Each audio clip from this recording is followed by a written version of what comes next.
Hey guys, तो इस video के अंदर बात करेंगे chapter 5 capital structure decision and it's theories के बारे में। बहुत ही ज़्यादा इजी चैप्टर होने वाला है। इस वीडियो को लाइक करके सेव जरूर कर लेना ताकि तुम 1.5 डेज में इसको रिवीजन के तौर पर देख सको। और बाकी अगर तुम्हारे को सब चीज़ें समझ आ रही है तो चैनल को सब्सक्राइब जरूर कर देना, ठीक है ना। तो इसके अंदर मैंने तुम्हारे को एफएम के ए कैटेगरी के चैप्टर भी मार्क कर रखे 3, 4, 5, 6, 8 ये अपने ए कैटेगरी के, ठीक है ना। इसके अंदर एक तरीके से अपन इसे दो यूनिट में बोल सकते हैं। यूनिट 1 कैपिटल स्ट्रक्चर डिसीजन और यूनिट 2 में इसकी थ्योरीज, ठीक है ना। सबसे पहले कैपिटल स्ट्रक्चर डिसीजन। कैपिटल क्या होती है? मनी और फंड, और capital used in business to run it, वो तुम्हें पता ही है। कैपिटल स्ट्रक्चर क्या है? Combination of different types of capital used in total capital, I capital mix. Basically capital structure decision होता है कि जैसे अपन कैपिटल उठा बहुत जगह से सकते हैं, equity share, preference share, debentures वगैरह। तो अपन कहाँ से उठाएं, कितना इक्विटी शेयर, मतलब कितनी कैपिटल कहाँ कहाँ से उठाए ताकि अपने पास बेस्ट मतलब बेस्ट कैपिटल मिक्स आए, ठीक है ना।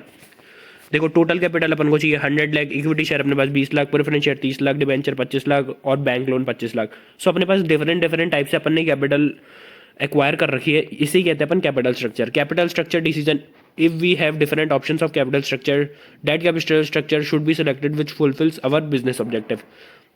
देखो कैपिटल स्ट्रक्चर अपन कौन सा चुनेंगे जो कि अपने बिजनेस ऑब्जेक्टिव को पूरा करे, और वो क्या होता है? मैक्सिमाइज करना ईपीएस और एमपीएस। ईपीएस तुम्हें पता ही है, एमपीएस भी मार्केट प्राइस पर शेयर, ठीक है ना। For equity share holder maximize करना है अपन को ईपीएस एंड एमपीएस, ठीक है ना। ईपीएस का फॉर्मूला तुम्हें पता ही है, earning available for equity share divide by number of share. Market price का याद रखना फॉर्मूला तुम बेस्ट रहेगा, price earning ratio equals to MPS divide by EPS. ये याद रखना, आगे भी तुम्हारे को बहुत जगह काम आएगा, ठीक है ना। मार्केट प्राइस पर इक्विटी, ठीक है। उसके बाद अपना पॉइंट ऑफ डिफरेंस क्या होता है? देखो it is that level of EBIT at which EPS of two different capital structure become same, in this decision making become indifferent. देखो ये वो लेवल है दो ईबीआईटी के जहाँ पे तुम्हारा ईबीएस दो जगह का अपना ईपीएस सेम है तो अपना ईबीआईटी भी सेम आएगा। इसके अंदर अपन ईपीआईटी कैलकुलेट करेंगे। ईबीआईटी ये वाला है ना जो कॉन्सेप्ट है ना, ये तुम्हारे को क्वेश्चंस के थ्रू ज़्यादा अच्छे से समझ आएगा, ठीक है ना। तो इसका ये देखने के बाद क्वेश्चन जरूर करना इस वाले टॉपिक के पॉइंट ऑफ इंडिफरेंस के। बाकी मैंने आगे खूब सारे क्वेश्चन रख रखे हैं तो उसका आंसर जरूर देना, मस्त मस्त क्वेश्चन है, ठीक है ना। सो अपन इसके अंदर सिंपल सा फॉर्मूला लगाएंगे जो कि अपन पूरा बनाते हैं ना, ईबीआईटी से में से इंटरेस्ट लेस करा और टैक्स लेस करा, डिवाइड कर देंगे नंबर, मतलब नंबर ऑफ शेयर, ठीक है ना। और प्रेफरेंस शेयर डिविडेंड भी लेस करेंगे। ऐसे ही अपन दूसरे वाले के साथ करेंगे। दो अपने पास ऑप्शन है ना, सो मतलब दो लेवल है ना जहाँ पे जिनका ईपीएस सेम है और ईबीआईटी, इसमें अपन ईबीआईटी निकाल लेंगे दोनों से, सो सेम आएगा, ठीक है ना।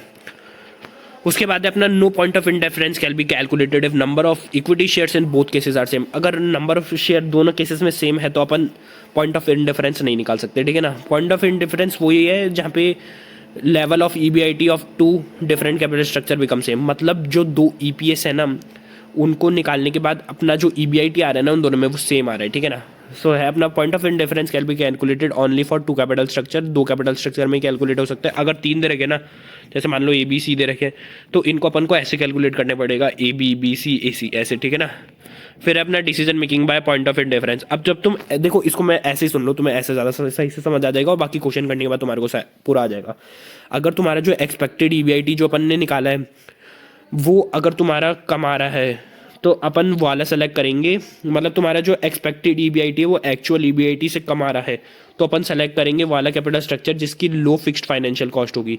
और अगर तुम्हारा ज़्यादा आ रहा है एक्सपेक्टेड ईबीआईटी जो अपन ने जो नॉर्मल ईबीआईटी उससे, मतलब जो अपन ने ऊपर निकाला है उससे, तो अपन सेलेक्ट करेंगे हाई फिक्स फाइनेंशियल कॉस्ट, ठीक है ना। फिर देखो financial break even point. Financial break even point क्या है? BP, sales at which no profit no loss. ये तुम्हें पता ही है, सेल्स टोटल कॉस्ट के इक्वल है। फाइनेंशियल बीपी मतलब सिंपल सा है, देखो एक चीज़ में EBIT equals to interest plus preference share divide by 1 minus tax. मतलब ईबीआईटी जो तुम्हारा है ना वो तुम्हारा पूरी फिक्स फाइनेंशियल कॉस्ट के बराबर है, ठीक है ना। सिंपल सा है financial BEP. It shall be least trade on equity क्या है? देखो ट्रेड ऑन इक्विटी सिंपल सा है, अपना बहुत पहले खूब बार पढ़ चुके हैं अपन ये। डेब्ट is cheaper source of capital, interest rate is low and tax savings. By using debt in capital structure more and more we can reduce overall cost of capital resulting increase in EPS and MPS which is beneficial to equity shareholder. Simple सी चीज़ है, अगर अपन trade in equity का करेंगे मतलब basically अपन depth use करेंगे तो अपन के पास टैक्स सेविंग होगी क्योंकि इंटरेस्ट की वजह से, वो तुम्हें कितनी बार पता ही है, ठीक है ना। मेन चीज़ आती है अपनी यहाँ से, जहाँ से क्वेश्चन वगैरह भी मेनली अपने यहीं से ही आते हैं, थ्योरीज ऑफ कैपिटल स्ट्रक्चर, जो कि मेन इंपॉर्टेंट यही है।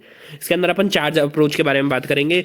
चार approach: net income approach, net operating income approach, traditional approach, MM approach. एक शानदार चीज़ मैं तुम्हें बताता हूँ, लिख लेना, ये हैंड टू हैंड साइड में इसमें नहीं लिखी हुई होगी।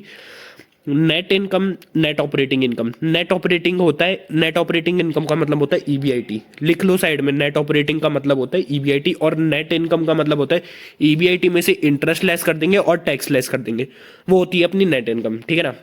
फिर अपना net income approach, according to this we use maximum depth in capital structure because depth is cheaper source of capital due to this के overall cost of capital reduces which increase market value of firm. इसमें क्या लिख रहा है देखो, net income approach में simple सा है कि मैक्सिमम डेप्थ यूज करो ताकि अपन को बहुत ज़्यादा बेनिफिट मिले टैक्स सेविंग के अंदर, जिससे अपना ओवरऑल कॉस्ट ऑफ कैपिटल भी कम हो और मार्केट वैल्यू ऑफ फर्म अपनी इंक्रीज हो।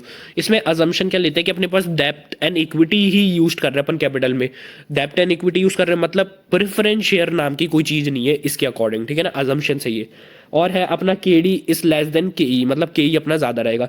Depth is easily available in the market, risk of using depth is ignore, risk ignore कर रखा है, ठीक है ना, टैक्स इग्नोर। अब रिस्क क्यों है डेप्थ को, भाई डेप्थ का अपन को इंटरेस्ट देना पड़ेगा चाहे अपना प्रॉफिट हो ना हो, वो चार्ज अगेंस्ट प्रॉफिट है, ठीक है ना, वो तो मैं पता ही है, अपन को देना ही पड़ेगा चाहे प्रॉफिट हो ना हो।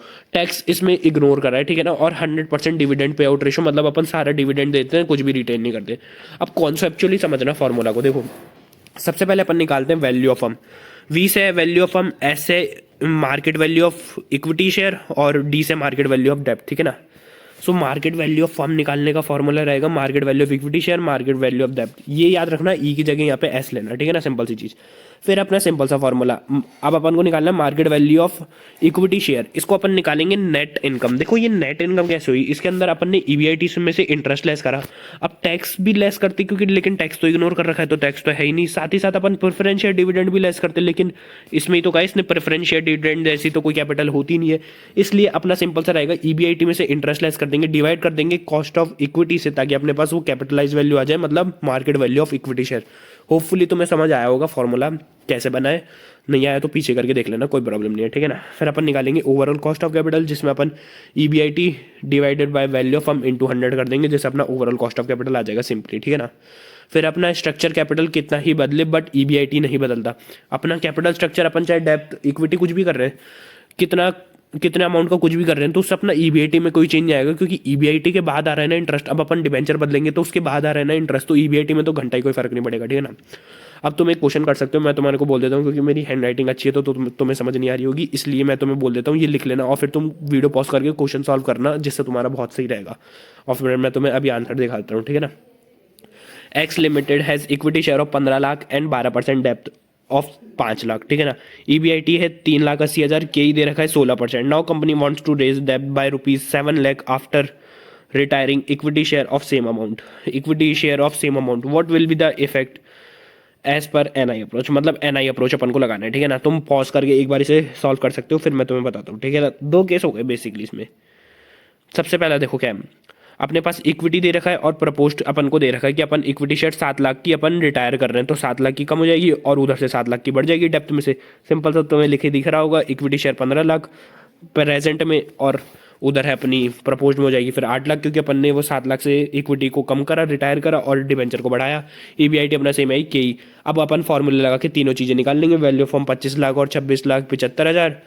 अपने पास इक्विटी की वैल्यू आ जाएगी 20 लाख और 14,75,000, और अपने पास क्यू आ जाएगा 15.2% और 14.21%। होपफुली तुम्हें समझ आ गया होगा, बाकी तुम कैलकुलेशन लिखी हुई देख सकते हो, ठीक है ना। अब देखो एक और है अपने पास क्वेश्चन, सेम जैसा ही है, एक बार अगर तुम इसे भी सॉल्व करना चाहो तो जरूर करना। ईबीसी लिमिटेड है इक्विटी शेयर 40 लाख, अगर तुम्हारा पिछला सही नहीं है ना तो इसे सॉल्व जरूर करना। ABC limited has equity share 40 lakh, 11% debenture है 10 लाख की, EBIT of the company is ₹11 lakh की, अपने है 15%। Now company wants to increase डेब्ट by ₹15 lakh after retiring equity share of same amount, what will be the net income approach. Same है question, बस amount change है, ठीक है ना।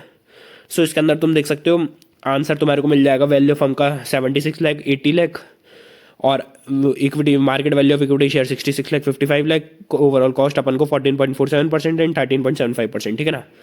फिर है अपना दूसरा net operating income approach, NOI approach, ठीक है ना। Whatever use in capital structure does not affect market value of firm. ये बोल रहा है कि अपन कोई भी कैपिटल स्ट्रक्चर यूज करें, मार्केट वैल्यू ऑफ फर्म के अंदर कोई फर्क नहीं पड़ता। नो डाउट डेप्ट इज चीपर सोर्स, ये भी बोल रहा है कि हाँ भाई डेप्ट अपना चीपर सोर्स ऑफ कैपिटल है, बट यूजिंग डेप्ट इज अ रिस्क, ये रिस्क को कंसिडर कर रहा है। Due to this equity share holder demand extra return which increase की।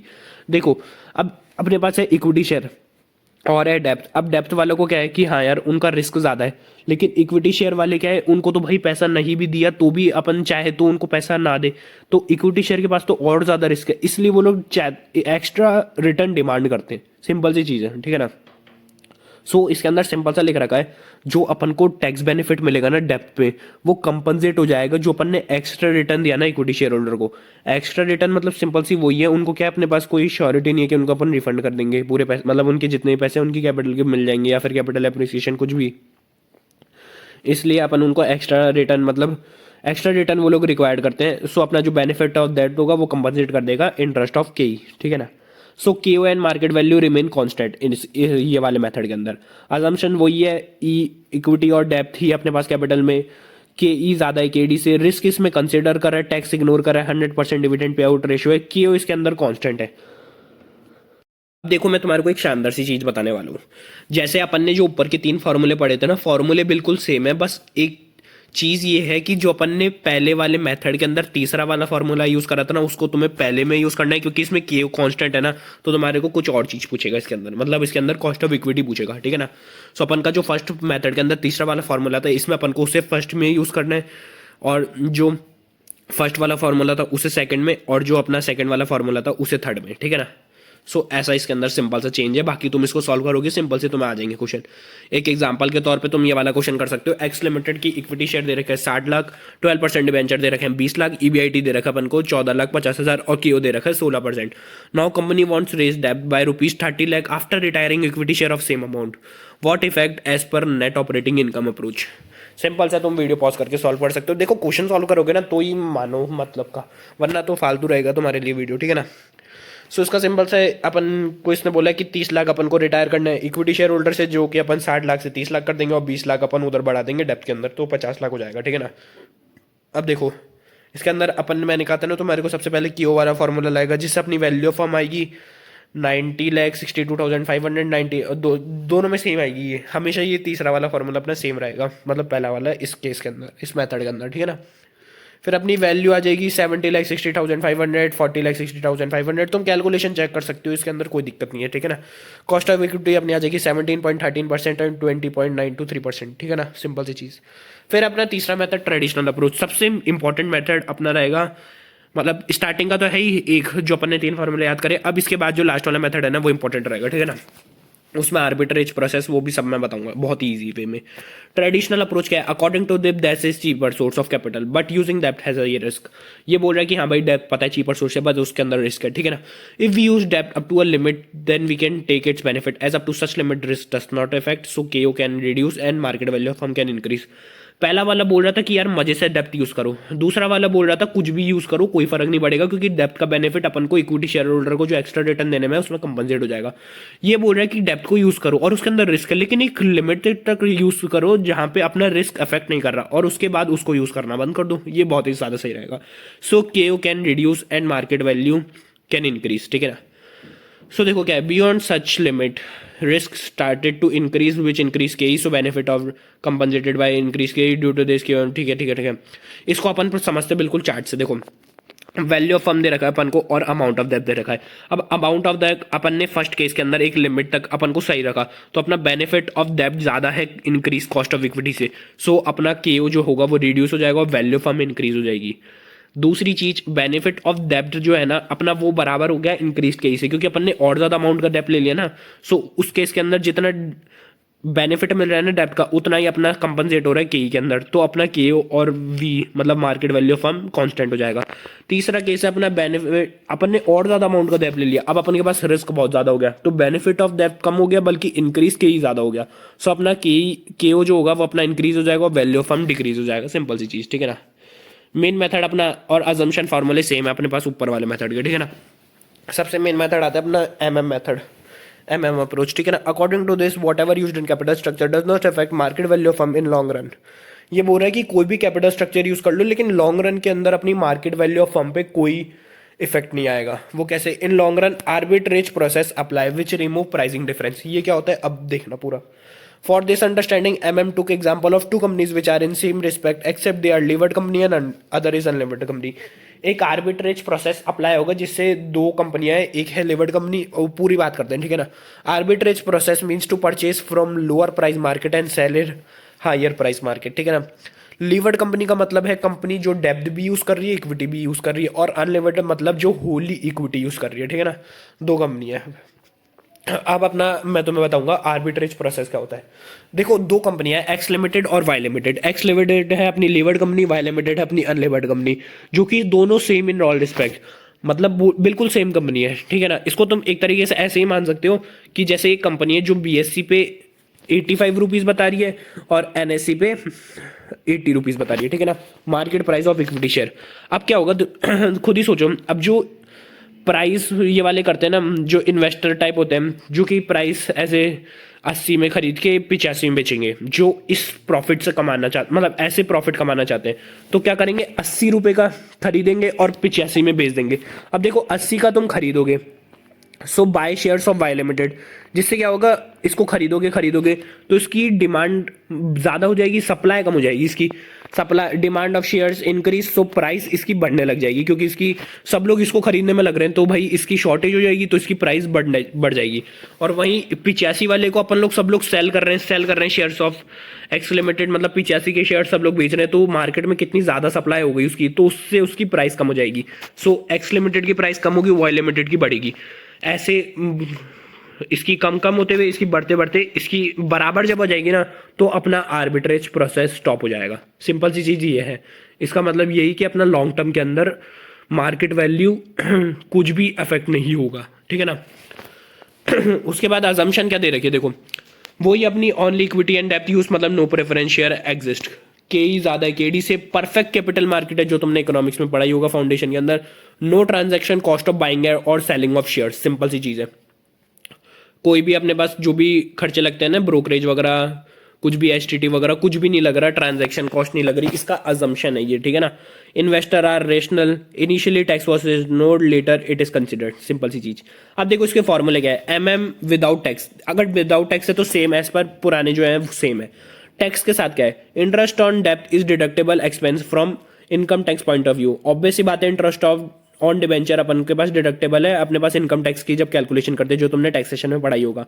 Due to this there is tax saving होती है, तुम्हें पता है, वो टैक्स कम हो जाता है। So market value of levered company will be more than unlevered company, exactly equals to capital value of tax saving. अब ये बहुत ध्यान से सुनना, market value of levered company है ना, वो ज्यादा होगी market value of unlevered company से। कितने से ज्यादा होगी, जो टैक्स सेविंग जितने अमाउंट की हो रही है ना, उसको कैपिटल वैल्यू। अब ये कैपिटल वैल्यू कैसे निकलेगी, वो तुम सिंपल सा समझ आ जाएगा, ठीक है ना। वैल्यू ऑफ अनलिवर्ड कंपनी का अपने पास फॉर्मूला दे रखा है, ईबीआईटी में से 1 - T कर देंगे। अब इसके अंदर तुम सोचोगे यार इसके अंदर इंटरेस्ट लेस क्यों नहीं करा, भाई अनलिवर्ड कंपनी है, इसके अंदर तो अपने पास होल इक्विटी है ना, डेप्ट तो है ही नहीं, इसलिए अपन इंटरेस्ट लेस नहीं करेंगे और 1 - T कर देंगे। और प्रेफरेंस शेयर डिविडेंड, जो कि मैंने तुम्हें ऊपर अजम्पशंस में बताया, है ही नहीं, सो अपने पास ईबीआईटी में से 1 - T लेस कर देंगे, डिवाइड कर देंगे के या फिर केओ से इंटू 100 कर देंगे, वैल्यू ऑफ अनलिवर्ड कंपनी आ जाएगा। वैल्यू ऑफ लिवर्ड कंपनी कैसा आएगा, value of unlevered company plus कर देंगे टोटल वैल्यू ऑफ डेप्ट इंटू टैक्स, टैक्स रेट जितनी भी होगी, डेप्ट की वैल्यू टैक्स रेट से मल्टीप्लाई कर देंगे, तो अपने पास आ जाएगी। अब देखो इसको एग्जांपल से मैं तुम्हें बताता हूँ, एक बार अगर तुम्हारा रहेगा ना, ट्राई करो, मैं तुम्हारे को बता रहा हूँ अमाउंट, इसको पॉज करके ट्राई करो। अगर तुमने बिना मतलब ऐसे मैंने बताया सॉल्व कर लेना भाई, बहुत सही, ठीक है ना। Ram limited and Shyam limited both are identical except they Ram limited using 12% debentures of ₹15 lakh. EBIT of both companies 7.5 lakh and K E of Shyam limited is 16%। Tax rate दे रखा है मेरे को 30%, कैलकुलेट करना है market value of both company, ठीक है ना। सो होपफुली तुमने सॉल्व कर लिया, पॉज करके सॉल्व जरूर करना, वरना कोई मतलब नहीं निकलेगा, ठीक है ना। सबसे पहले अपन निकालेंगे वैल्यू ऑफ अनलिवर्ड फर्म, जो कि है श्याम लिमिटेड, जो कि अपने होल इक्विटी है, ठीक है ना। सो अपन ईबीआईटी अपन को दे रखा है 7.5 लाख, टैक्स रेट लगाया अपन ने इंटू 70% करके, के अपन को दे रखा है 16%। सो अपन निकाल लेंगे वैल्यू ऑफ फर्म 32,81,250, ठीक है ना। उसके बाद अपन निकालेंगे value of levered firm. Value of levered firm का फॉर्मूला वही वैल्यू ऑफ अनलिवर्ड फर्म, जो कि अपन ने निकाली ली, प्लस कर देंगे डेप्थ इनटू टैक्स। अब देखो डेप्थ इनटू टैक्स क्या है, यहाँ पे मैं तुम्हें समझाता हूँ क्या है। डेप्थ अपने पास है 15 लाख का और टैक्स रेट क्या है 30%, तो 15 लाख इंटू 30% कर देंगे 4.5 लाख, ठीक है ना, जो कि अपना आंसर आ जाएगा। अब इसको अपन ने ऐसे क्यों करा, अपन को करना है capitalize value of tax saving, ये अपन को निकालना है। अब सुनो ध्यान से सुनना, अब मेरे को ये बताओ टैक्स सेविंग कितनी हो रही है।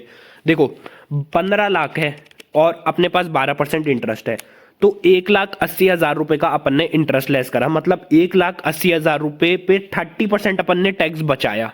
30% ऑफ 1,80,000 कितना है, 30% कर दिया मैंने 1,80,000 का, 54,000 रुपीज का मैंने टैक्स बचाया। अपना आ गया 54,000। अब अपन को क्या बोला था, capitalised value of depth tax saving, tax saving की अपन को कैपिटलाइज्ड वैल्यू निकालनी है। मेरे पास आ गया tax 54,000, capitalised value of depth, देखो डेप्थ क्या है 12%, ध्यान रखना 12%, क्योंकि कैपिटलाइज वैल्यू ऑफ डेप्थ करना है ना अपन को। सो अपन 54,000 को डिवाइड कर देंगे 12% से, जो कि अपना आ जाएगा 4.5 लाख, जो कि 15 लाख इंटू 30% करके भी अपन निकाल सकते हैं। सो ऐसे अपना ये आएगा फॉर्मूला। सो यही था, बाकी मैं तुम्हें बताती हूँ ना, जैसे फॉर्मूला शीट बनाता हूँ मैं एंड के अंदर, वो बना रखी है। इसका मैं लास्ट के अंदर थोड़ा एग्जाम जब करीब होंगे ना, तो सारे चैप्टर का एक बार में पूरा फॉर्मूला शीट करके पूरा एक वीडियो डाल दूंगा, जिसमें शानदार रिविजन हो जाएगा। तो वीडियो को लाइक जरूर कर देना, ताकि थोड़ा मेरे को भी अच्छा लगे। बाकी यही था इस वीडियो के अंदर।